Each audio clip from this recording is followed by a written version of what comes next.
Bon, l'état des lieux est fini, c'est panique à nickel, hein. Ouais, je sais, j'ai pas eu le temps de préparer mon déménagement, j'ai dû partir hyper vite, donc bon. J'imagine que vous allez garder la caution. On vous reconfirmera ça formellement dans un courrier, mais vu l'état du logement, on va devoir faire quelques travaux. Donc je pense que la caution, elle va y passer.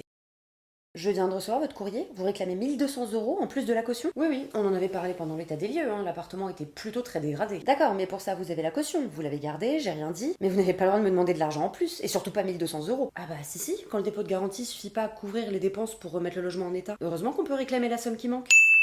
Si l'état des lieux de sortie n'est pas conforme à l'état des lieux d'entrée et que tu as causé des dégradations dans le logement, le propriétaire ou le bailleur peut garder le dépôt de garantie, qu'on appelle plus souvent la caution. Mais si jamais la caution ne couvre pas le montant des réparations, le propriétaire a totalement le droit de te réclamer la somme qui manque. Pour justifier le fait qu'il te retienne la caution et qu'il demande une somme complémentaire, ton propriétaire doit détailler la liste des dégradations et justifier combien ça va coûter en termes de réparation. Mais imaginons que toi tu sois pas d'accord avec cette liste ou le montant, que tu trouves que ce soit abusé, tu peux saisir la commission départementale de conciliation, sachant que le propriétaire ou le bailleur peut aussi la saisir d'ailleurs. Cette commission, elle va mener une conciliation, donc en gros le but c'est de trouver un arrangement entre les deux personnes sans aller en justice, et si jamais cette conciliation n'aboutit pas et que tu ne payes toujours pas la somme qui t'est réclamée en plus par le propriétaire, il pourra aller la réclamer en justice. Pour plus d'informations sur ce qui est légal ou pas, abonne-toi pour mieux comprendre le droit.